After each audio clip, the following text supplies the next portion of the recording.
రామ్మరా!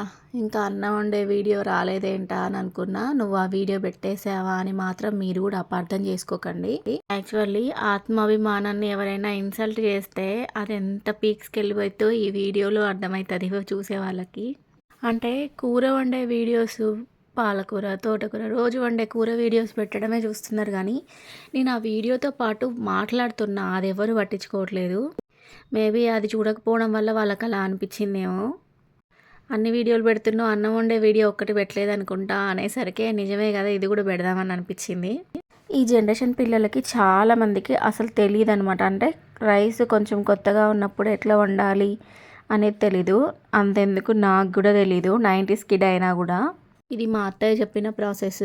అన్నం కొత్త బియ్యమైనా సరే వండితే ఎంత బాగుంటుంది వండే విధానం వల్ల అనేది తెలుసుకున్నా నేనైతే. ఈ అన్నం విషయం అయితే పక్కన పెడితే 7 పార్ట్స్‌గా చదువుకోకపోతే వాళ్ళ ఫ్యామిలీ ఎలాంటి స్ట్రగుల్స్ ఫేస్ చేసింది అనేది ఒక లైఫ్ స్టోరీని మీకు చెప్తూ వచ్చా. ఆ స్టోరీ ఓవరాల్ మీనింగ్ ఏంటంటే, మా డాడీ 7th క్లాస్ వరకే చదువుకొని చదువవ్వకపోవడం వల్ల మా తాత ఇచ్చే అటెండర్ జాబ్ మాత్రమే వస్తుందని చెప్తే ఆ జాబ్ చెయ్యను అని వదిలేయడం వల్ల మేము పర్సనల్గా ఎలాంటి ఫైనాన్షియల్ ప్రాబ్లమ్స్ ఫేస్ చేశాము అనే దాని గురించి నేను ఎక్స్ప్లెయిన్ చేశా. ఇక్కడ నుండి వచ్చే వీడియోస్లో నేను చదువుకొని ఎలాంటి మిస్టేక్ చేశాను, చదువుకొని మిస్టేక్ చేయడం ఏంటి అని అనుకుంటున్నారా? ఉంది దానికి కూడా ఒక అర్థం. చదువుకున్న చదువుకి వాల్యూ లేకపోతే అది చదువుకొని వేస్ట్. నేను ఏ స్ట్రగుల్స్ ఫేస్ చేస్తూ నా స్టడీని నేను కంప్లీట్ చేశా, నా మాస్టర్స్ని నేను కంప్లీట్ చేశా. అలా కంప్లీట్ చేసిన మాస్టర్స్ని నిరుపయోగంగా ఎందుకు ఉంచాల్సి వస్తుంది? మన చదువుకున్న చదువు ఎప్పటికైనా ఉపయోగపడుతుందా, పడదా? ఒక అమ్మాయిగా నేను చదువుకొని తప్పు చేశానా?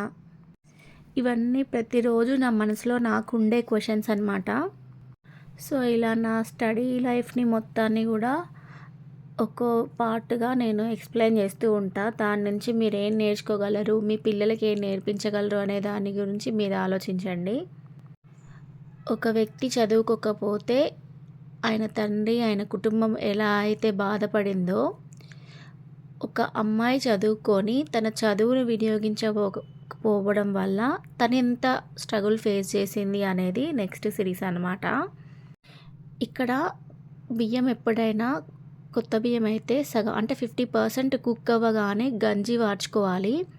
ఇంకొక విషయం ఏంటంటే, అన్నం వండేటప్పుడు ఇంకా 2 మినిట్స్లో గంజి వార్చుతామనగా సాల్ట్ వేయాలట. అంటే రాక్ సాల్ట్, కల్లుప్పు వేస్తే చాలా మంచిదని చెప్పింది మా అత్తయ్య.